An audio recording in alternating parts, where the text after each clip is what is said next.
Hello, friends. Welcome to the Particularly Peculiar podcast. I am your host, Taylor, and joined by Me, the other guy, Christian. our other host. So it's kind of funny. We weren't really, nobody knows like really when we record. Our friends just know that we're putting out episodes on Tuesdays. But we both got links from our friends being like, check out these crazy stories. Right. So today, one of my good friends, Alex, she sent me a message about, I'm sure everybody has heard of it. As of now, I imagine it's probably spread all over for people that really enjoy true crime and stuff. You've probably heard that the baby Holly child, I guess, was actually found alive. So it's kind of crazy. I haven't read a lot on it yet. I will probably do so in the future, of course, and we'll probably cover it eventually. But so there was a child that was called Baby Holly that went missing in the 1980s. Her parents were murdered in Texas. So this was over 40 years ago. And this baby was actually found alive 40 years later.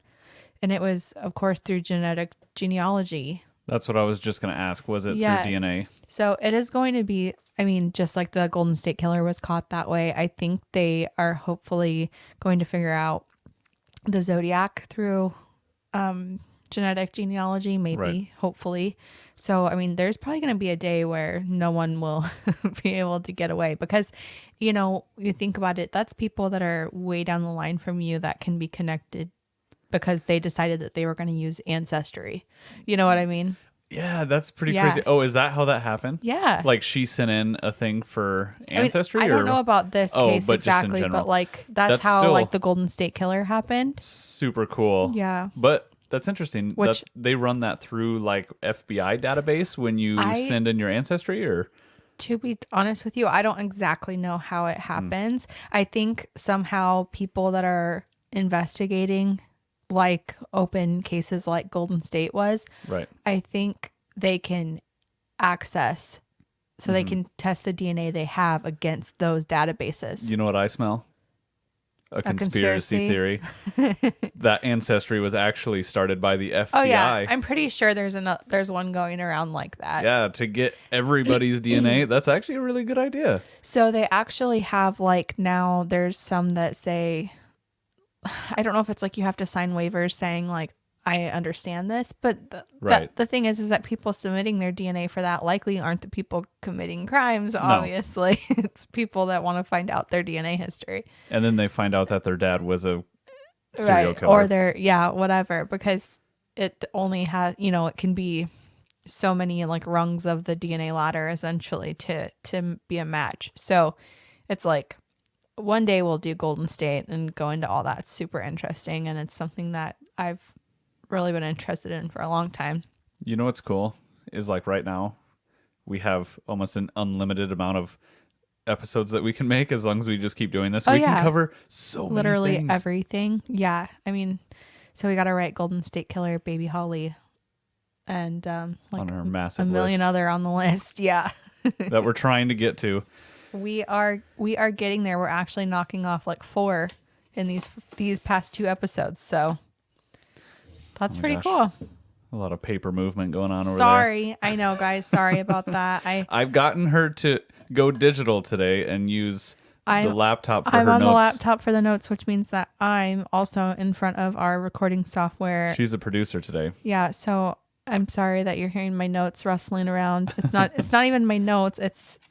I have some papers next to me and I was like, I need to write this down. Well, I also have my phone and a mug of hot tea right next to me.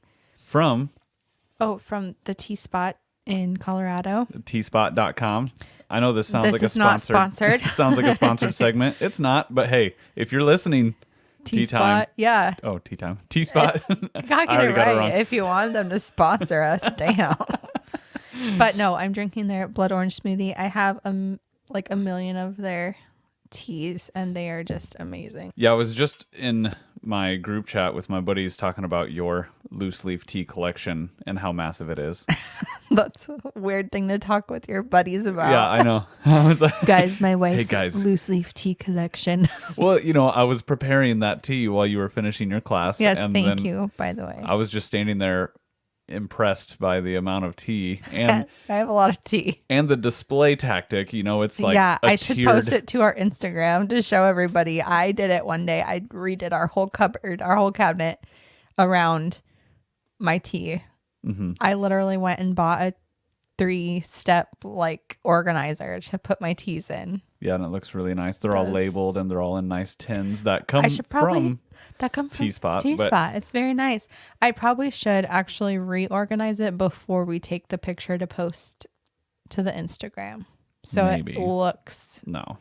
Let's be legit. All right. I'll post 2. I'll post how it looks now and then after I organize it. So speaking of my Tea Spot tea, I usually don't ever sit down soon enough to drink a really hot cup of tea or coffee. I'm usually doing a million other things, so it takes me forever to get to it. And I just burnt my tongue before we started recording. So perfect. Sorry if I sound weird. Got over being sick. Now I just have a whole entire burnt mouth. And we sound so much better. Yes. Just earlier, we went back and listened to the past couple episodes, and you can definitely hear our congestedness and whatever. We sound better today. Yes, we do sound better today. So thank goodness.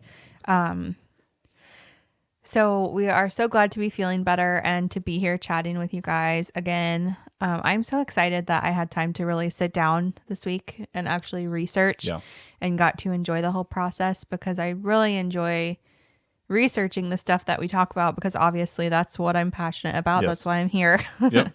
So I was so glad to actually do in-depth research this week and not feel like I was too tired or too sick or too behind in everything else. So it was very nice. Yeah. And on the opposite end for me, I didn't have to do any research for this one.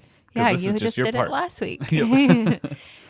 So yeah, I guess I also noticed that we have some listeners from the Netherlands. So we are really getting out there. It seems like every week when we record, we have a listener from a new part of the world. So it's just crazy, just mind-boggling. The numbers are getting better and better every week. Yes, you guys, we are getting more people listening. So to the newcomers, welcome. This is what you have to look forward to. Yes. The ramblings of... Yes. But really, it is just so exciting for us to know that we can come sit down here once a week, talk about these things that are so fascinating. We can do it mostly uninterrupted, because as parents, we're obviously interrupted maybe a million times a day. Yeah, exactly. Mom. Hey, Mom. That's Mom. all I hear all day long. And Christian has been here with them on summer break, and now he's like, oh my gosh, that's all I hear is them saying Mom. Yeah. When we're together, that's all I hear. Mm-hmm. Hey, Mom. Yep. Mom. So I just want you guys to know that we are enjoying you guys listening, and we are so happy to see new listeners all the time. And it really warms my ice cold heart. Oh. Ice cold. Yes. Anyway, we had a very great family day today. It was beautiful weather here in Iowa. Perfect. It was mid-70s maybe? Yes, I think it was 76. And it was sunny. It was just breezy enough. Yep. It wasn't a fucking hurricane. Yeah. Bleep that out. We should make a bleep noise to put in. Okay. And yeah, so we went out to the park. We did a fun little activity thing with the kids. Obviously, like I said, it's summer break, so we're trying to keep them busy all the time. But it was great. It was just a beautiful day. We enjoyed it outside mostly, and that's so nice when we get to do that. We live out in the country, for those of you who don't know. So when it's nice out everywhere else, it's usually extremely windy at our house. Yeah. And that was not the case today, so it was a nice surprise. It was nice. Yes, absolutely. So I just figured I'd bring it up a few notches, a little pick me up before I have to knock y'all back down with this sad stuff. Yeah, it's very peculiar. It is. things. It is. For my research for today's content, I read articles from BBC, the National Center for Biotech Information, the American Journal of Psychiatry. I also utilized mind.org.uk. I utilized psychcentral.com. And we watched some videos on YouTube, including The Dark Side of Science from the Plainly Difficult channel and Retro Report. All right, so today, you guys, we are going to be talking about two different treatments, again, air quotes. Air quotes. We are going to be talking about electroconvulsive therapy and the lobotomy. Dun, dun, dun. Can we get like a sound for that? Dun, dun, dun. Dun, dun, dun. There, I just did it. I'll just Oh my gosh. cut and copy and paste that. Sorry, guys. Okay, so I think when we talk about something like electroconvulsive therapy, we're like, what the hell? Why would someone think shocking someone would be like a good treatment for anything? Well, how it came to be is that in the year of 1934, and I am totally going to butcher this name. I meant to look it up before we got on here. Ladislas Meduna found more microglia on brain specimens from those with epilepsy than those with schizophrenia. Oh, and I should say microglia is like, it's a type of neuron cells that is good for like autoimmune stuff like immunity, I do believe, or just good brain health, apparently. So what he thought was like, oh, well, if people with epilepsy have these good neurons in their brain, they have more of them, then seizures must be good. Oh. And I mean, truthfully, it kind of makes sense. I mean, in a roundabout way. I mean, he was trying. Yeah. At least he was trying. He was really like, this is something here. Right. It was something, right? It was. It was something. So to test his theory, he injected Cam4, which was a seizure-inducing medication, into a patient who was mute and in a catatonic state, which can be pretty common with some forms of schizophrenia. There was no immediate effect, but after 4 treatments with this Cam4 seizure-inducing medication, the patient was up walking, speaking, and even able to feed himself. However, his memory of his hospital stay was extremely limited, and I think the article said he was there for like 4 years. So although there was major improvements in his well-being and his, mental state, he had terrible memory after having all those seizures. So this wasn't quite electroconvulsive therapy, but they realized they were onto something. Although the seizure-inducing technique was effective, it obviously had its drawbacks. Usually with the Cam4, it would take minutes for seizures to start. And before the seizures would start, the patients would experience like a sympathetic overdrive, which would cause high blood pressure, increased heart rate, which already can make you feel really crappy. But then they also would start to feel these like extreme feelings of terror. Ugo Cerletti and Lucio Bini, I don't know if that's how you pronounce it, but that's how I'm going to pronounce it. They figured the best way to get past, obviously, those feelings of terror and feeling like you're going to have a heart attack was to be to induce the seizures much quicker.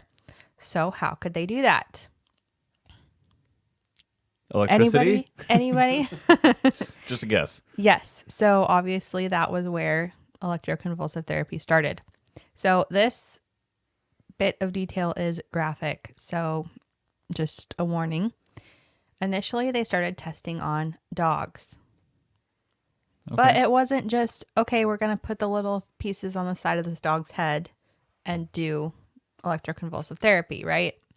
No, they decided they were going to put one electrode in the dog's mouth. Oh, no. And one electrode into the dog's anus. Oh, God. No surprise here. This caused the dogs to have heart attacks. These poor dogs went into cardiac arrest. Dang it. So they were like, oh, maybe that's not going to work. Right? So they just decided they were just going to put it on the heads of people and not dogs. Oh. Yeah, the dogs were dying. Let's just go to people. Let's just go straight to people. So obviously the first person that they were going to try this on, I'm sure they tried it on dogs first, not people first. But their first human conducted trial was on a 39-year-old homeless schizophrenic man. They found him wandering near a train station, seeming very confused. And they were like, hey, you want us to electrocute your head? Right. And he was like, yes. They're like, we can cure you. Yeah. So, of course, the thing is that back then there was no ethics. They could just do whatever to anybody and it didn't matter. Right. Right. So they took this guy back to their lab. I don't know. And what they did was they applied an alternating current of 110 volts, which you said like house outlets are about 110 volts. Yep. So it'd be like sticking your fingers in the things, but it's your whole head. Yeah, and don't try that. And it's your brain, for only 0.2 seconds. And when they did that, a seizure was induced. This gentleman underwent 10 more treatments, and eventually he was able to reintegrate into his community. He returned home to his wife, and he actually went back to work. Oh. So it proved to be extremely effective. It spread rapidly, and as we know, Christian and I, they still use electroconvulsive therapy today. So why is it so controversial? Well, it is obviously old-fashioned, but of course, I think the biggest issue is that again, people were not consenting to these treatments. Right. A lot of people that underwent electroconvulsive therapy had to be restrained, or they would have to be sedated another way in order to control them enough to apply the therapy. Again, clearly very unethical. I think it's like when you see people in the movies, get grabbed by the orderlies and injected with something and then thrown down for the electroconvulsive therapy. I imagine that's probably what it was like a lot of the time. It's pretty similar. Or they were just so out of it, they didn't know what was happening, so it didn't matter. Yeah. The next issue is that the memory disturbances with electroconvulsive therapy were, and I think still are, pretty severe. So, of course, when you're messing with brains like that and just inducing seizures, I mean, it's going to affect your brain. Yeah. There's just no way around it.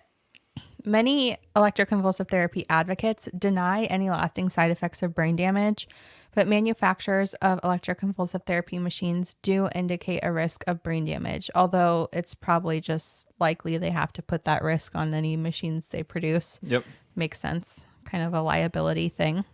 It has been reported, though, that there were short-term side effects such as tiredness and headaches, but there are long-lasting impacts such as loss of interest, loss of creativity, loss of drive, loss of energy, difficulty concentrating, loss of emotional response, and difficulty learning and retaining new information, which of course leads right into that long-term memory impairment. This sounds exactly like a medication commercial on TV. And death. And death. Possibly death. Please consult your doctor. Anyway, another thing that electroconvulsive therapy was used for was to sedate people prior to their lobotomies. Oh my gosh. They're tied together. This sounds Nobel Prize worthy. Yeah, it is, actually. So when did we start treating mental illness with surgery? Some may think that the lobotomy was the beginning, but it definitely was not. Actually, trepination was the first documented surgery of mankind at all, which is extremely interesting. That's the first surgery. Documented surgery. Wow. And it was done as early as the Stone Age. It was usually performed by a shaman or a healer, and it was done for mental illness or intractable pain. So what is trepination? It was the act of literally using like a small, it's a knife. I don't know. It's like an arrow-shaped knife to cut into the skull to allow whatever evil was in the brain to escape. Mm-hmm. So, of course, that would be linked back to seizures, mental illness, headaches, pain in the head, and of course, when they thought people were possessed. Right. Of course. Many people survived the procedure, as was seen by the growth of the bone around the incision. But of course, we don't know if there was any improvement in their illnesses or if there was any change to their affect afterward. Ancient Roman surgeons during the Renaissance time period eventually developed manual hand tools to create holes in the skull instead of using the knife. Eventually, those with mental illnesses would come to be treated more humane, and they decided that a place to house individuals would be better, a place where they could have round-the-clock care and be somewhere that would keep them safe. Unfortunately, this obviously was not really the case. Yeah. Many asylums began to open. Most of them, I should say, opened between the 1700s and 1800s. There was some before that, but not too many. It was like a big boom around that time. Yep. And around this time, the idea of bloodletting was pretty big. So it was thought that hypertension in the blood vessels around the brain may be causing some of the mental issues that people were having. So they would essentially just cut open a vein and let it bleed. And this would relieve some of the tension within the brain and the body. And this would make patients appear more docile, but it was basically just because they were weak from losing a lot of their blood. Right. But that bloodletting was very, very common, not only for mental illness, but for like a whole host of other issues. Right. So that, even things like covering people in leeches. yes. Yeah, it's weird. Although many doctors around this time truly did want to help their patients, and they had hoped for more humane treatment, they just didn't know any better, and they were woefully unprepared for the onslaught of patients that would be sent to the asylums. The majority of the asylums were battling overpopulation and essentially were falling off the rails. When there's that many patients and some have extremely severe mental illness, there's not enough staff. Many patients were being overlooked and many were neglected. Some staff simply couldn't handle working with people that troubled. They would look the other way when patients were treating the other patients badly. And some of the staff took advantage of the power that they had over the patients and treated them badly themselves. I think we kind of touched on that with our social experiments, where when you are put in the position of power, you're going to use that power, even if it's not in an inappropriate way. Right. There was so much violence and maltreatment that they needed a solution, and they needed it quickly. So how could they create a docile patient? If they could create a docile patient, they could move some of the patients back home. They would be calm, cooperative, and be able to live without having to be looked after all day, every day. Or maybe they could prevent having to go to a mental institution in the first place. If they were able to do this, they could fix the issue of overcrowding altogether. And if they were able to do that, they could focus on treating the patients that they had in their care, and they could be treated well. So it, of course, sounds like too good to be true, right? Right. The first lobotomy, or I guess it would have been called a leucotomy, was done in 1888 by Dr. Gottlieb Burckhardt in Switzerland. Burckhardt removed an area of the cerebral cortex and restricted other areas within the brain that he felt was responsible for this patient's aggressive behavior. However, Burckhardt's colleagues were not fond of the process, and there was no support. So Burckhardt actually decided to forfeit his ventures into psychosurgery. And at that time, the leucotomy was done by drilling holes into the skull, just like Trepination was. Right. So it was like they kind of traced the sutures of the head, like in your fontanelles, like when you're a baby. They traced along those sutures and went in on either side and got up in there. And took out part of your brain. Yes. In 1935, the Second International Neurologic Congress was held in London, and Dr. John Fulton presented a groundbreaking experiment. He had removed areas of the prefrontal cortex of 2 chimps, and he noted that the animals were, quote, devoid of emotional expression and were no longer capable of arousal of the frustrational behavior usually seen in these animals, unquote. In attendance at this Congress were a few of the people who had become very important to the rapid takeover of the lobotomy, including Dr. Antonio Egas Moniz, as Christian mentioned last week, and Dr. Moniz's partner, Dr. Almeida Lima. They were both neuroscientists. And there was Dr. Walter Freeman. Moniz and Lima performed their first frontal leucotomy in 1935.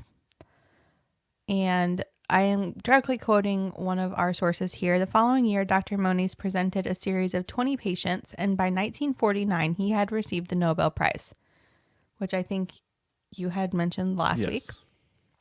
They're messing with brains, winning prizes. That's right. So I should say that the difference between the leucotomy and the lobotomy is that a lobotomy is the sectioning of the prefrontal cortex. So they do cut off those connections to other areas of the brain. And then the leucotomy is when they actually go in and sever the underlying white matter. And like I said, that was done by drilling a hole in the skull. A doctor actually described it once as putting in a brain needle and stirring the works. Oh. Is that not the most disgusting thing you've heard? That makes me feel weird. So there's another person that I'm going to have to write this down again, you guys. I have a little list in front of me. I think it's Madame LaLaurie in New Orleans. And she had a law of torture of her slaves. And one of them actually involved like stirring their brains. What in the world? Yep. So that's on the list, y'all. It's on the list. It'll be episode 49. We don't know. We don't know. Okay. So some symptoms of lobotomy and leucotomy included things such as, and these will sound pretty familiar, becoming easily distracted, experiencing euphoria, but then also experiencing lack of interest, lack of enthusiasm, lack of concern, lack of initiative, lack of restraint, and poor risk assessment. Overall, it seemed obviously to make people pretty flat in their affect. They did not care much for the world around them. Nothing really worried them. So for the most part, they remained pretty calm, compliant, and essentially they were just easier to deal with. Right. Because that's the whole purpose. Yeah, I back mean, then. It was literally, I feel like that's why there was such a like overpopulation issue, was like people were like, oh, there's asylums. Well, I have this, whoever in my life that is just too hard to handle. So I'm going to have them put away. And that's really what happened. Mm-hmm. It was very common. And in the early days, it was a lot of, just being chained down, just physical restraints. Oh, yeah. Really just drop them off and keep them contained. Well, yeah, I mean, that was a time of straitjackets, padded rooms, things like that, so they could just put them away and not have to keep an eye on them, worry about them, or watch them. When I was doing research for Trans-Allegheny Asylum, they actually showed in one of the videos that there was a couple of rooms where they had the restraints on the walls where the patients would be forced to stand for days. And the person that checked you in would be the person that had to sign you out. So, if it was a guard or whoever that you didn't get along with, that they would use that to punish you more so than like restrain you. So it's just sad. Very. I think it's easy to forget that at this time there was no psychiatric drugs. Some people truly needed help that was beyond what psychotherapy and institutionalization could do for them. So I think it's no surprise that a lobotomy was so appealing. Right. Not only to doctors, but to people having these mental health issues. Yeah. Or I guess I should say the families. Well, the families and probably patients too. There's probably patients that are like, yes, I would love to feel nothing. Yes, please. Well, I think not that they wanted to feel nothing, but they were given a false sense of hope with what could be done for them through the lobotomy.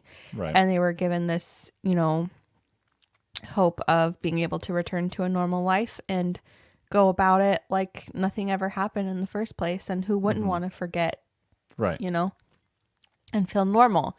So I think they were promised a lot of things. And so the people that could consent did consent. A lot of them actually were very willing. But a lot of the times it was families that chose to have that done. Like that kid. Who was that kid? Warren? Yeah. Warren Dunny, I think his name was. Yeah. Something like that. Kid, teenager. His dad got remarried. His mom left. His dad got remarried. Well, him and his stepmom didn't get along. So She said she feared for her life. yes, she feared for her life. He was a teenager, a small kid, actually. Yeah. They showed pictures of him. And, I mean, what young boy wouldn't get along like with his stepmom? I feel like that's pretty common. It is pretty common, yeah. You know, so they decided to have him lobotomized, and I mean, he didn't have any lasting impact, but I think like the issue was that he never had an issue in the first place. Right. So I just think it didn't change much about him because there was no issues there to begin with. Right. Which is so sad that this lady who just came into his life was then like, lobotomize this kid. Yeah. Like, excuse me, ma'am. Anyway, Dr. James Watts and Dr. Walter Freeman did their first frontal lobotomy in 1936, and in 1942, they had reported that out of 200 patients, 63% were improved, 23% had no improvement, and 14% had worsened or they had died due to complications of the procedure. Initially, Freeman started out doing frontal lobotomy with alcohol injection, which is so scary, but they soon realized that alcohol injection damaged way more than they wanted it to. Yeah. So they soon switched to a modified version that Dr. Freeman created himself, which was the Transorbital Lobotomy. They would use a simple local anesthetic, or, as I said earlier, they would use electroconvulsive therapy to induce seizures that would then put them into a sedative state.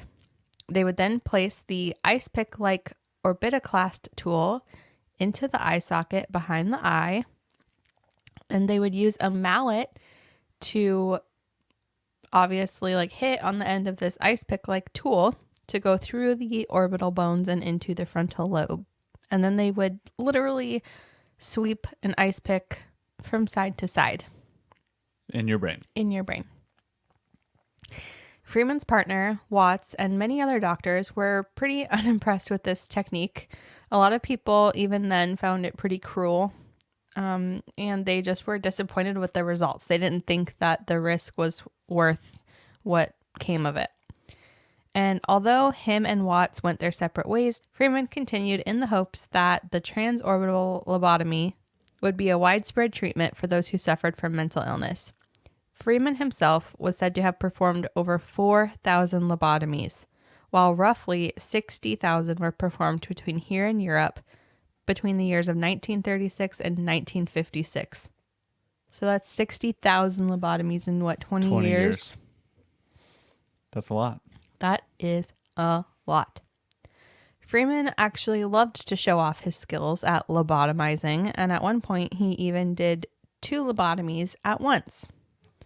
There was also another day where he lobotomized 25 women in one day. Oh my gosh. Which I think it was just women who were watching the procedure in the surgical theater. And they were like, lobotomize me, doctor. What? I'm almost positive that's what they said. This seems questionable and ridiculous. I mean, I don't know.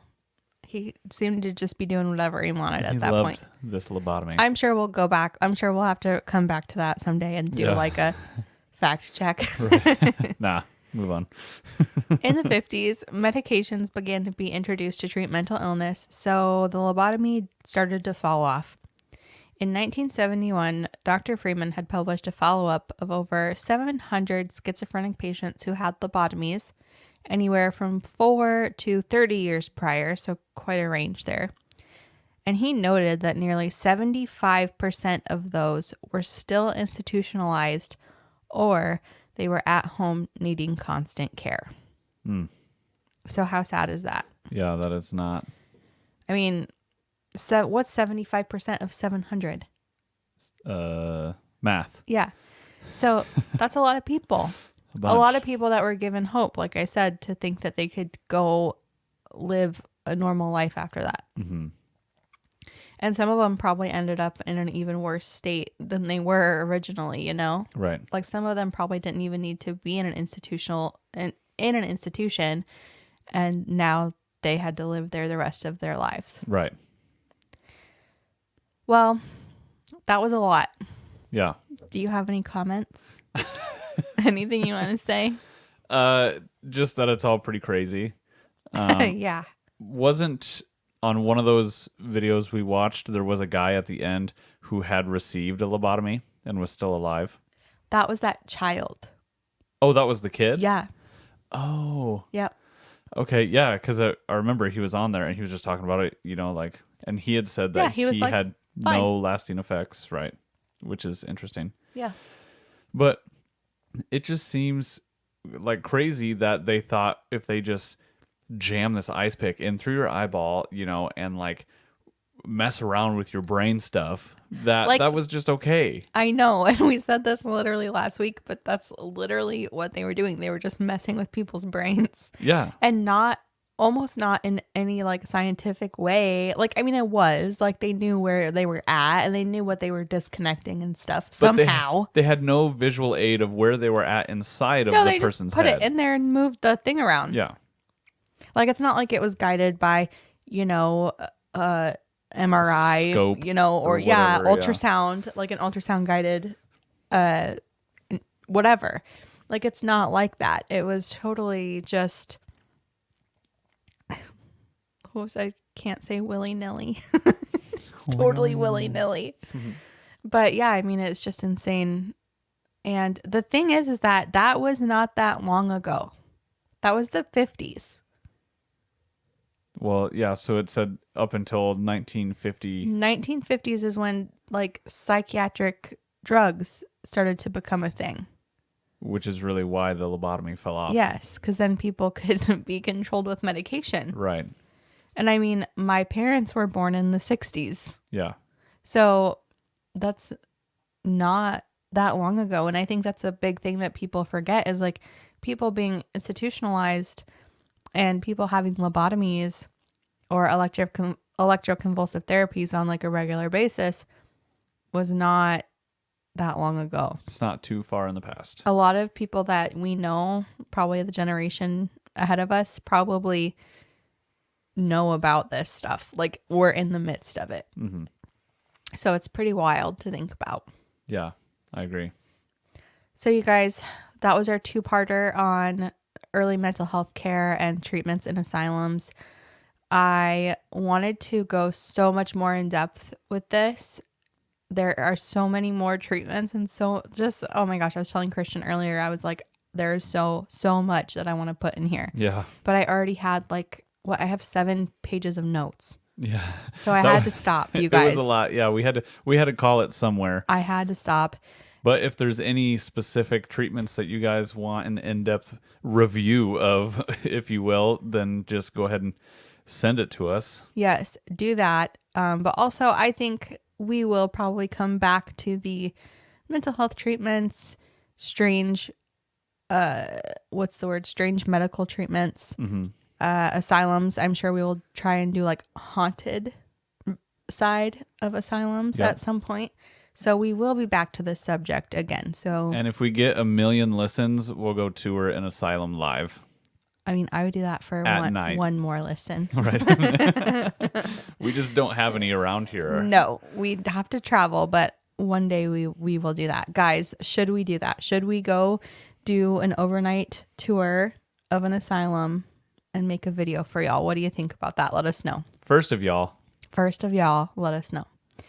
So that is where we are going to wrap up the episode.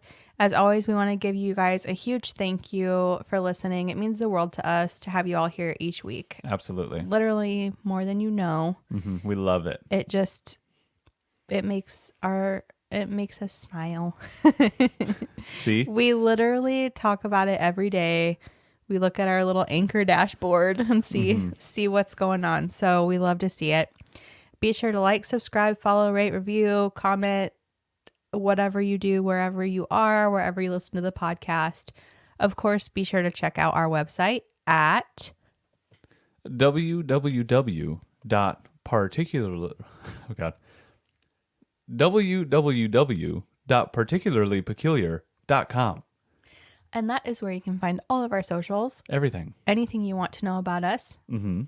You can also send us episode recommendations, send us your own interesting, spooky stories, encounters, or literally anything you want. We would just love to hear from you guys. Just say what's up. Yep, you can do that on the website as well through our contact link. And we are truly hoping to have some merch coming your way soon, you guys. We are in the development stages. Yes, we have plenty of design ideas, and we cannot wait to have you all out there looking fresh in that peculiar merch. That's right. So be on the lookout for that, and be sure to tune back in next week. We will see you again soon. Until next time, Our peculiar people.